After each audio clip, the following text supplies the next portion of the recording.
고린도전서 15장 말씀 찾습니다. 고린도전서 15장입니다.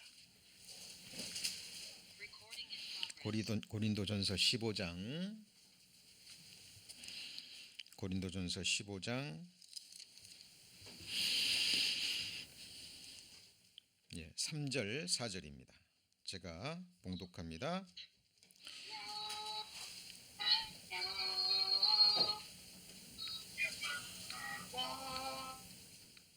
고린도전서 15장 3절 4절. 내가 받은 것을 너희에게 전하였노니 이는 성경대로 그리스도께서 우리 죄를 위하여 죽으시고 장사 지낸 바 되었다가 성경대로 사흘 만에 다시 살아나사. 지난 주일에 예고 말씀 드린 대로 올해 4월 17일이죠. 부활 주일을 맞이해서 요한계시록 강해는 잠깐 중단하고요. 이번 주부터 3주간에 걸쳐서 부활절 특강 말씀으로 함께 하시겠습니다. 하나님의 특별한 섭리 가운데 우리 이방인들을 위한 사도로 부르심을 받은 바울은 성령의 감동하심을 받고 그리스도의 죽으심과 또 장사되심, 또 우리 주님의 부활하심에 대해서 이렇게 기록하고 있죠. 이제 읽은 말씀입니다. 자, 내가 받은 것을 먼저 너희에게 전하였노니 이는 성경대로 그리스도께서 우리 죄를 위하여 죽으시고 장사 지낸 바 되었다가 성경대로 사흘 만에 다시 살아나사. 자, 성경대로라는 말씀이 2번 반복되고 있죠. 성경에서 반복되는 구절은 우리가 주의 깊게 생각하셔야 됩니다. 사도 바울이 이 고린도 교회에 이 편지를 보낼 때는 신약 성경이 완성되지 않았죠.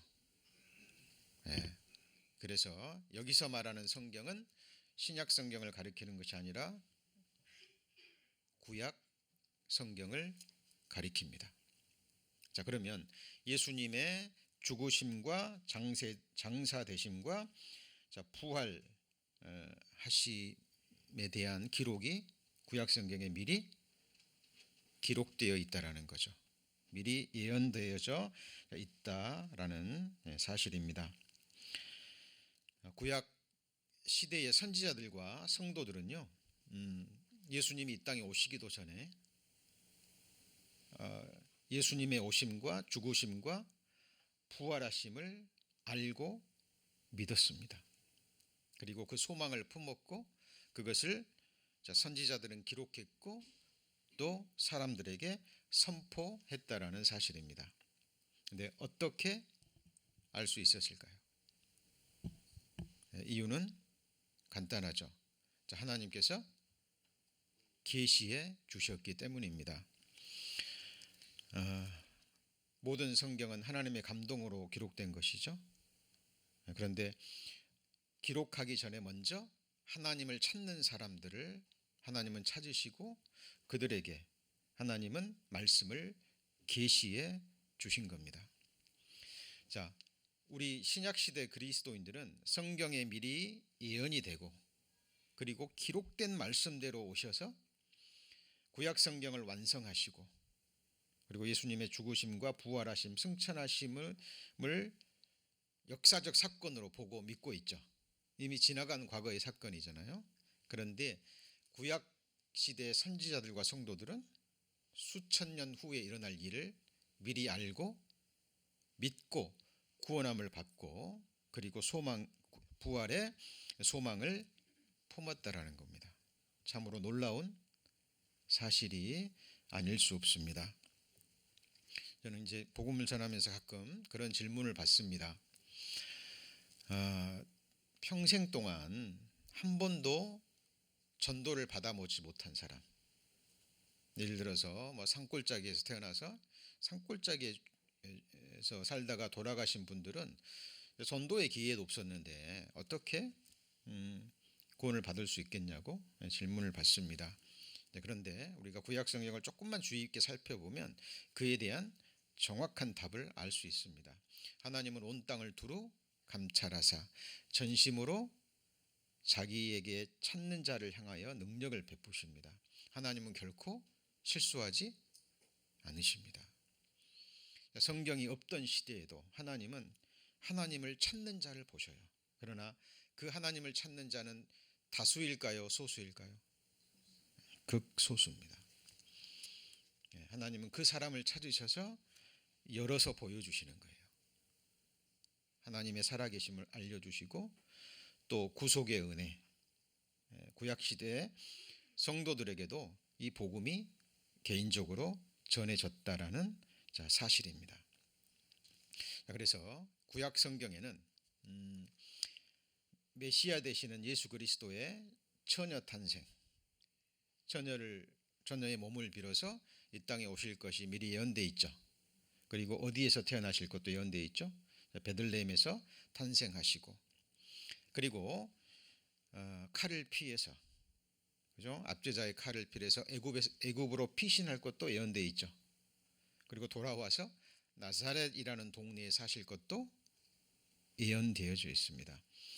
구약 성경에 약 300여 가지의 예수님에 관한 예언이 기록되어 있는데 기록된 문자 그대로, 말씀 그대로 성취하고 오신 분이 예수 그리스도입니다. 자, 그 300여 가지를 완벽하게 성취하고 이 땅에 오실 메시아가 오시는 그 확률은 수학자들의 계산으로 완전히 제로입니다. 제로. 있을 수 없는 일이죠. 근데 하나님은 그렇게 하실 수 있죠. 예수님은 그렇게 이 땅에 오셨다라는 겁니다. 예수님의 모든 생애는요, 탄생부터 죽으심, 장사되심, 부활하심까지 구약 성경에 기록되지 않은 것이 없습니다. 그래서 예수님의 어떤 행적이나 어떤 중요한 사건들을 보면 우리는 구약 성경에서 그 예언된 사실을 확인해 보셔야 됩니다. 자, 이것이 오늘 고린도전서 15장 3절 4절에서 말씀하고 있는, 한번 같이 해보실까요? 성경대로, 성경대로라는 거예요. 자, 지금까지 성경대로 문자 그대로 이루어졌다면 이 사실을 알고 믿는 그리스도인들에게 주신 약속의 말씀, 소망의 말씀도 말씀대로, 성경대로 될까요? 안 될까요? 그렇게 될 것입니다. 그것이 우리의 믿음의 대상이고 믿음의 구체적인 내용입니다. 우리의 소망은, 하나님이 우리에게 주신 소망은 막연한 희망사항, 이렇게 될지도 모르겠다, 이렇게 됐으면 좋겠다라는 막연한 희망사항이 아닙니다. 그래서 성경에는 이 소망을 산 소망, living hope라고 말하고 있는 겁니다. 자, 예수님에 관한 예언의 말씀은 너무 방대해요. 자, 그래서 오늘은 부활절을 맞이해서 예수님의 부활에 관한 예언의 말씀을 초점으로 해서 말씀을 배우시겠습니다.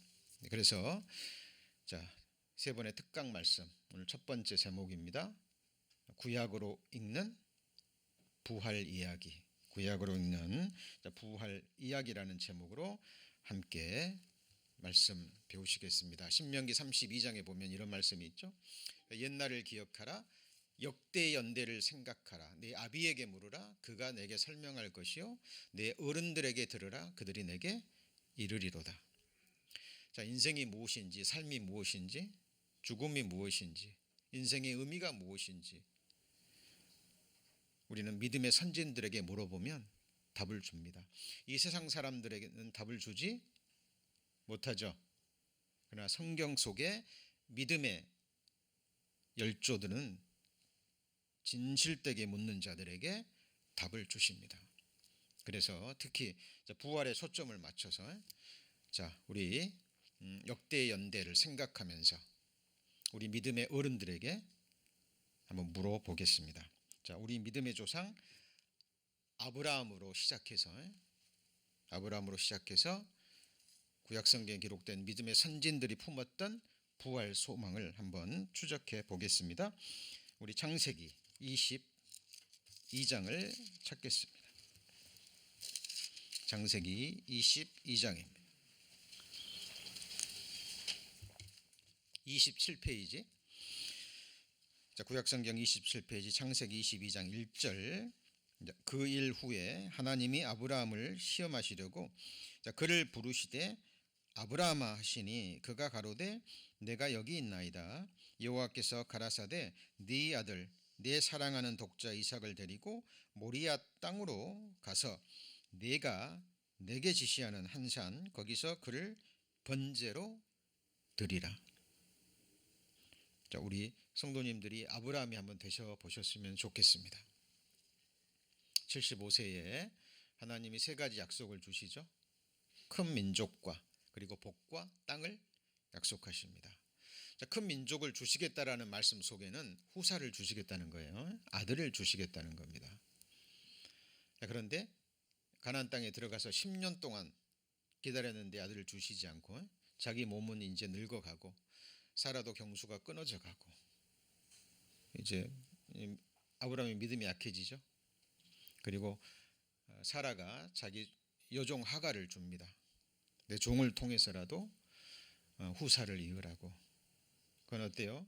육신의 생각이죠. 하나님의 말씀을 믿지 못하는 불신의 행위죠.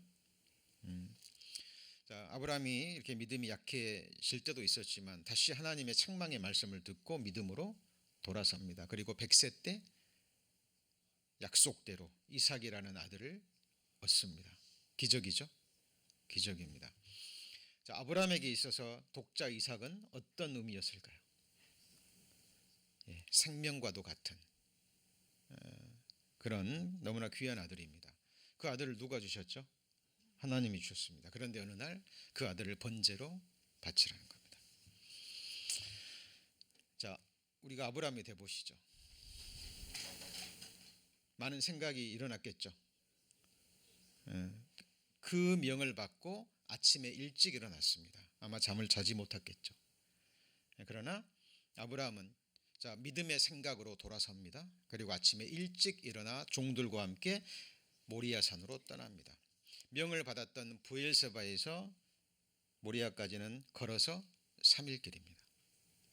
자, 전날 밤 밤을 새워서 생각했겠죠. 그리고 믿음의 생각으로 돌아섰습니다. 그리고 또 3일 동안 아들과 함께 걸어가면서 아브라함은 무슨 생각을 했을까요? 충분히 뜻을 돌이킬 수 있는 시간이 충분했습니다. 가다가 다시 육신의 생각으로 돌아서서 하나님의 말씀에 불순종할 수도 있어요. 그러나 아브라함은 뒤에 읽어보시면 너무나 유명한 이야기잖아요. 결국 이삭을 묶어서 나무 위에 올려놓고 칼을 뽑아댑니다. 하나님이 말리지 않으셨다면 아브라함의 칼은 멈추지 않았습니다. 하나님 앞에 그냥 쇼업한 게 아니에요. 그냥 하나님이 말리시지 않았다면 그대로 이삭을 번제로 바쳤을 겁니다. 그렇다면 그 아브라함이 그렇게 자기 생명보다 귀한 이삭을 바칠 수 있었던, 드릴 수 있었던 그 근거는 무엇이었을까요? 자, 이것이 바로 아브라함이 우리 믿음의 조상이라고 불리우는 이유고요. 자, 성경이 증거하는 믿음의 정수가 됩니다. 가장 중요한 부분이라는 거예요. 자, 우리 성도님들, 우리는 영적 아브라함의 후손이죠. 우리야말로 아브라함의 후손들입니다. 아브라함을 믿음의 뭐라고 부르죠? 조상이라 그러는 거예요. 그럼 아브라함의 믿음이 무엇인지 우리는 그 성경을 통해서 핵심을 보셔야 됩니다. 자, 히브리서 11장 17절 아브라함은 시험을 받을 때 믿음으로, 자, 이 믿음이 무엇이냐는 거죠. 이삭을 드렸습니다. 저는 약속을 받은 자로 돼 그 독생자를 드렸느니라. 자, 이 약속 그리고 이 믿음. 자, 그렇다면 우리 믿음의 대상은 뭐예요? 내용은 약속이죠. 자, 말씀을 분별하셔야 됩니다. 잘 따라오셔야 돼요. 믿음의 약속은 믿음의 내용이에요. 그러면 그 약속을 이루실 믿음의 대상은 누구죠? 약속을 주시고 약속을 이루시는 전지전능하신 하나님이 우리 믿음의 대상이라는 거예요. 우리는 이거를 정확하게 분별하셔야 됩니다. 약속도 중요하지만 더 중요한 건 뭐예요? 약속을 주신, 약속을 이루실 그분이 누구냐는 거죠. 그렇죠? 자, 아브라함의 믿음의 대상과 내용을 분명히 하셔야 됩니다. 자, 저에게 이미 말씀하시기를 이미 말씀하셨어요. 하나님이 네 자손이라 칭할 자는, 그러니까 아브라함의 네 자손이라 칭할 자는 누구예요? 오직 이삭으로 말미암아 다른 사람이 되어서는 안 되는 거예요. 근데 그 이삭을 죽이래요. 그럼 아브라함의 생각이 거기까지 미친 거죠. 하나님은 내게 약속하셨고 하나님은 이 약속을 지키실 분인데 죽이래요. 번제로 바치랍니다. 그러면 아브라함은 생각이 어디까지 미쳤을까요? 내가 잡아 죽이면 하나님은 내가 죽인 그 이삭을 다시 살리실 것을 믿었던 거예요. 이것이 아브라함의 믿음의 정수입니다. 비유컨대, 그러니까 이 하나님이 능히 죽은 자 가운데서 다시 살리실 줄로 뭐예요? 생각한 거라. 이것이 같이 해보시죠. 영의 생각. 육신의 생각은 사망이요 영의 생각은 생명과 평안이니라. 그러면 영이 뭐예요? 내가 너희에게 이른 말이 영이요 곧 생명이니라. 그러니까 말씀을 읽고 듣고 묵상할 때 주어지는 그 생각이 영의 생각이에요.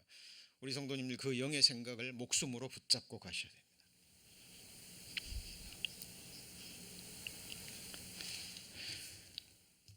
아브라함은 그 믿음의 생각, 그 영의 생각에 붙잡힌 거예요. 자, 아브라함이 칼로 이삭을 내리칠 때 그 믿음으로 행했던 거예요. 그렇죠? 하나님은 그것을 받으신 겁니다.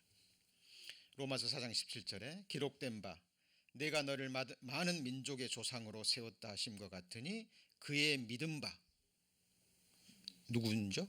하나님은 죽은 자를 살리시며 없는 것을 있는 것 같이 부르시는 이시니라. 지금 새하늘과 새 땅 우리 눈앞에 없죠. 근데 하나님 말씀에 새하늘과 새 땅이 내 앞에 항상 있는 것 같이 그런 거예요. 요한계시록 끝부분에 이 처음 하늘과 처음 땅은 없어졌고 라고 이야기합니다. 여러분, 우리가 말씀을 배우는 것은 우리의 생각과 우리 시선을 하나님의 것으로 바꾸는 거예요. 그렇죠? 하나님을 아는 지식에서 자라가잖아요. 그러면 깨닫게 되는 것이 있어요. 그게 뭐냐면 나의 연약함, 나의 무지함, 그리고 나의 패역함입니다. 하나님을 아는 지식에서 자라가잖아요. 그러면 자신을 의지하는 그 마음이 계속 사라져요. 네. 우리 성도님들 나머지 생에 우리 성도님의 영원한 운명을 누구의 손에 맡기고 내려놓으시겠습니까? 이거는 매일 매순간 우리가 기회 있을 때마다 스스로에게 던지고 답을 얻어야 될 부분입니다. 여러분에게 정말 소중한 사람이 있다면 그 소중한 사람의 미래도 장래도 영원한 운명도 누구에게 맡기시겠습니까? 이거는 삶의 실제적인 부분이에요. 실제적인 부분이에요. 아브라함은 자기 목숨보다 귀한 이삭, 그 이삭을 주신 분도 누구예요? 하나님이에요. 그 이름도 미리 주셨죠. 그리고 약속의 말씀대로 주셨어요.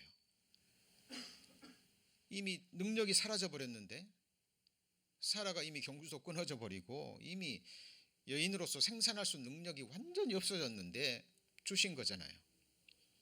예. 그 전능하신 하나님의 능력과 약속을 지키시는 하나님의 신실하심을 믿었던 거예요.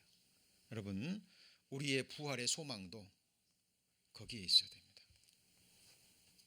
우리에게 부활의 소망을 주신 분, 이 썩어질 몸을 영광스러운 몸으로, 하늘에 속한 신령한 몸으로, 다시는 죽지도 않고 늙지도 않고 아프지도 않고 피곤하지도 않은 영광스럽고 하늘에 속한 신령한 몸으로 바꾸어 주셔서 하늘에서 영원히 살게 해 주시겠다고 약속하신 분이 누구예요?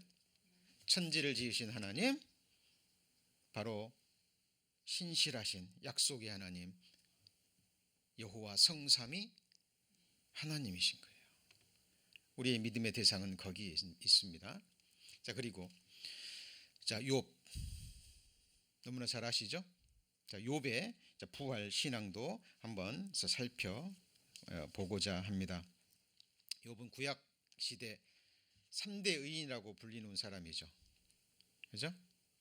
욥, 다니엘, 그리고 노아, 이 세 사람을 구약 시대 3대 의인이라고 불립니다. 자, 욥은요, 아브라함과 동시대 사람이에요. 그러니까 한 가지 여쭤보죠. 그럼 욥 시대에 성경이 있었을까요? 없었을까요? 없었어요. 모세오경을 기록하기 전이에요. 아브라함과 동시대 사람이니까 좀 모세는 한참 뒤의 사람이잖아요. 그죠? 성경도 없었습니다. 그죠? 아브라함과 동시대 사람이니까 뭐 유대인은, 이스라엘 민족은 아브라함의 후손이어야 되잖아요. 그러니까 이방인이죠. 그렇죠. 그런데 욥은 하나님을 알았습니까? 몰랐습니까? 예, 알았습니다. 어떻게 알았죠? 이유는 한 가지입니다. 욥은 하나님을 찾았다라는 거예요. 성경에 보면 양심과 함께 하나님이 만드신 하늘과 땅과 만물에 분명히 나타난 하나님의 능력과 신성과 뜻이 있는 거예요. 그래서 진실로 전심으로 하나님을 찾는지 하나님을 찾으셔서 개인적으로 계시해 주시고 이 구원의 믿음에 이르기까지 인도하시는 거예요. 우리 성도님들 이 자리에 앉으셔서 정말 말씀 듣고 구원 받으시고 이렇게 하나님을 예배 드리기까지 우연일까요? 하나님의 인도하심일까요? 네? 하나님의 인도하심입니다. 누구의 손을 빌려서 누구의 전도를 받으셔서 이곳에 오셨건, 그죠? 복음 있는 교회에 인도함을 받으셨다라는 것은 영원전에 하나님이 보시고 아시고 우리 성도님들의 중심에서 하나님을 찾고 진리를 구하고 구원받고자 하는 그 갈망을 보시고 하나님이 인도하신 거예요. 하나님이 욥을 인도하신 것처럼. 그죠? 근데 그 욥의 부활 신앙은 너무 놀라워요. 그리고 욥의 세 친구도 나오죠. 그죠? 욥을 오해해서 욥을 많이 아프게 했지만 욥의 세 친구도 어때요? 믿음의 사람들이죠. 그들의 증언을 들어보면 정말 인생에 대해서, 삶에 대해서 깊이 성찰하고 하나님을 찾고 인격적으로 만났던 사람임을 알 수 있습니다. 욥보다는 믿음이 더 낮지는 않았지만 그래도 그들이 하나님을 찾고 하나님을 인격적으로 만났던 의인들임을 알 수 있어요. 그런데 이 욥의 이 증언은요, 정말 너무나 놀랍고 놀라운 말씀입니다. 미국의 유명한 목회자요 신학자이었던 C.I. 스코필드라는 목사는요, 구약 시대 부활 신앙을 최초로 말한 인물이 욥이라고 이야기를 합니다. 그 근거가 바로 이 말씀이에요. 자, 내가 알기에는 나의 구속자가 뭐예요? 살아계시니. 아브라함과 동시대 인물인데 나의 구속자가 필요하다라는 것은 뭘 의미합니까? 자기는 죄인이라는 거예요. 내 죄를 속죄할, 그리고 나를 구원해 주실 이 죄와 사망으로부터, 썩어짐으로부터 나를 구원해 주신 구속자가 필요하다라는 것을 깨달은 사람입니다. 우리 성도님들 죽음을 이기실 수 있어요? 스스로의 능력으로? 이 육체가 흙으로 돌아가서 썩어진다는 이 우리의 정확한 미래잖아요. 우리 성도님들 미래에 가장 확실한 게 무엇입니까? 죽음이에요. 그리고 이 몸이 흙으로 돌아간다는 겁니다. 이 사망으로부터 나를 건져주실 누가 필요해요? 구속자. 그리고 우리가 부활의 말씀을 논하기 전에 먼저 논해야 될 것이 바로 죽음입니다.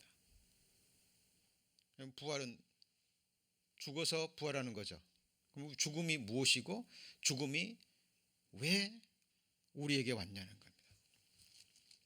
훌륭한 의사는 증상을 통해서 정확하게 검진을 합니다. 검사를 해서 병의 근본적인 원인을 드러내죠. 맞습니까?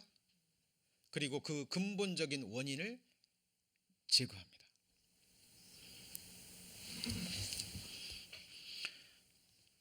죽음은 증상이에요. 결과입니다. 왜 우리 삶이 이렇게 슬퍼야 됩니까? 왜 우리 삶이 이렇게 고난으로 가득 차야 되죠? 왜 우리는 시간의 흐름 속에 이렇게 늙어가야 되고 병들어가야 됩니까? 그렇죠? 우리 작년에 우리 성도님들 10년, 20년, 30년, 40년 전 청춘의 시절 기억하시죠? 너무 빨리 시간은 지나갑니다. 이 육신의 장막은 무너지고 있어요. 원인이 뭐냐는 겁니다. 늙어가는 것, 병들어가는 것, 죽음은 증상입니다. 그러면 이 죽음의 근본 원인이 뭐죠? 죄입니다. 죄. 에덴 동산에서 첫사람 아담이 범죄로 시작해서 아담의 후손으로 태어난 우리 모든 사람들의 죄가 근본 원인이 돼서 죽음이 온 거예요. 그렇다면 이 죽음을 해결하려면 뭐 문제가 해결돼야 되죠? 죄 문제가 해결돼야 되는 거예요. 그래서 예수님은 바로 우리의 죄를 없이 하기 위해서 이 땅에 오셨죠. 그리고 우리 모든 죄를 담당하시고 죄의 싹신 핏값을 실제로 흘려주신 거예요. 그래서 죄인의 운명을 십자가에서 끝내신 겁니다. 십자가의 제사는 예수님이 자기 피로 드린 속죄의 제사예요. 우리를 구속하시기 위한. 그리고 하나님은 그 제사를 기쁘게 받으셨죠. 그리고 예수 그리스도가 드린 십자가의 제사를 하나님이 받으셨다는 증거로 예수 그리스도를 다시 뭐 하셨어요? 부활시키신 거예요. 예수는 우리의 범죄함을 위하여 내어줌이 되고 우리를 의롭다 하심을 위하여 다시 살아나셨느니라. 그러니까 예수님의 죽으심은 곧 우리의 죽음이고 예수님의 부활하심은 곧 누구의 부활이에요? 우리의 부활입니다. 이거를 믿는 자, 정말 회개하고 이 복음을 믿는 자 영생을 그 순간에 얻는 거예요. 그리고 이 몸이 부활하는 것은 이 생명의 부활에 이르는 사람들은 이미 영원한 생명을 얻은 자가 주님 다시 오실 그날 영광의 몸으로 뭐 하는 거예요? 부활하는 거예요. 근데 예수님 오시기 1500년 전, 2000년 전에 어떤 사람은 뭐 1500년 전, 어떤 학자는 2000년이라고 얘기하는 사람이 있습니다만은 일반적인 것은 예수님 오시기 1500년 전입니다. 욥의 믿음을 보세요. 나의 구속자가 살아계시니 그 말은 뭐예요? 나를 위해 죽으셨다가 살아나셨다는 거예요. 부활하셨다는 겁니다. 그리고 또 놀라운 게 뭐냐면 후일에 그가 어디에 서실 거예요? 땅 위에. 이게 뭐죠? 재림에 대한 소망입니다. 예수님 재림하실 때 우리 몸이 부활하죠. 맞죠? 그러면 자, 나의 가족 사시는데 나의 가족 이것이 썩은 후에 내가 육체 밖에서 하나님을 보리라. 자, 이게 개역성경의 번역인데요. 이것도 틀린 말은 아닌데 조금 번역이 부족하죠. 영어 성경에 보면 And though after my skin worms, 뭐 해석하면 뭐 피부 벌레인데 이게 이제 뭐 바이러스 같은 거죠. 죽으면 이게 썩어들죠. 맞죠? 우리가 죽으면 바로 심장이 멈추고 그리고 몸이 썩어들기 시작하고 구더기가 이 몸을 달게 먹습니다. 흙으로 분해시키는 거죠. 자, 그러면 skin worms destroy this body. 현재의 몸입니다. 그런데 내 몸은 이미 멸했는데 여전히 yet in my flesh shall I see God. 그럼 이 몸은 뭐예요? 네? 부활의 몸인 거예요. 자, 킹 제임스 번역은 좀 정확하게 돼 있죠. 내가 알기에는 나의 구속자가 살아계시니 후일에 그가 땅 위에 서실 것이라. 나의 이 가족 이것이 썩은 후에 내가 육체 밖에서 하나님을 보리라. 내 살갗의 벌레들이 이 몸을 멸한 뒤에도 여전히 내가 뭐 안에서요? 육체 안에서. 이 육체는 뭐예요? 부활의 몸인 거예요. 자, 욥은 예수님이 이 땅에 오시기 1500년 전에 인격적으로 예수님을 만나고 구원함을 받고 예수님이 나를 위해 죽으시고 장사되시고 부활하시고 승천하셨다가 때가 되면 이 땅에 다시 서실 것이고 그리고 내 몸이 부활의 몸을 입고 누구를 봐요? 하나님을 보리라. 욥의 부활 신앙입니다. 그러면 우리가 품었던 신앙은요? 부활 신앙은 이미 구약시대 성도들이 이미 알았고 품었고 성경대로 오셨고 죽으셨고 맞죠? 부활하시고 승천하시고 그리고 지금 우리는 말세 중에 말세입니다. 성경대로 모든 일이 이루어졌어요? 안 됐어요? 이루어졌습니다. 여러분 성경의 믿음은요 어린아이처럼 아주 단순해요. 내일 아침에 해가 어디서 뜨나요? 동쪽에서. 어떻게 아시죠?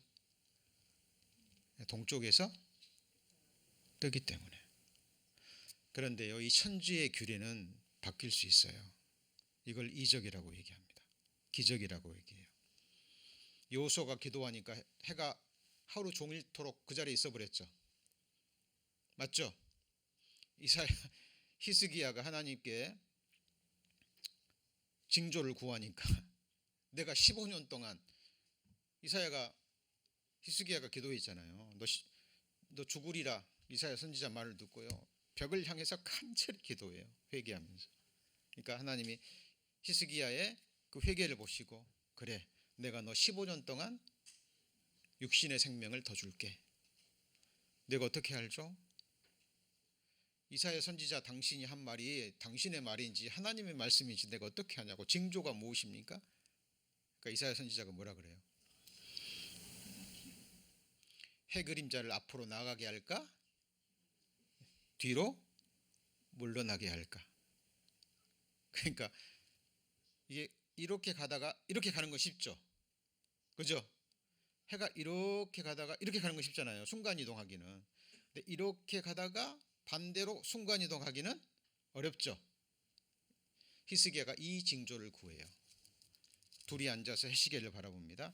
해시계가 이렇게 가다가 한순간에 어떻게 돼요? 뒤로 확 가버립니다. 천지의 규례는 하나님의 말씀 한마디면 바뀝니다. 이걸 이적이라고 그러고 기적이라고 그래요. 근데 하나님의 말씀의 법칙은 바뀌어요, 안 바뀌어요? 네? 안 바뀝니다. 왜요? 말씀이 곧 하나님이기 때문에. 천지는 없어지겠으나 내 말은 1.1핵도 빗나가지 않고 다 이루리라.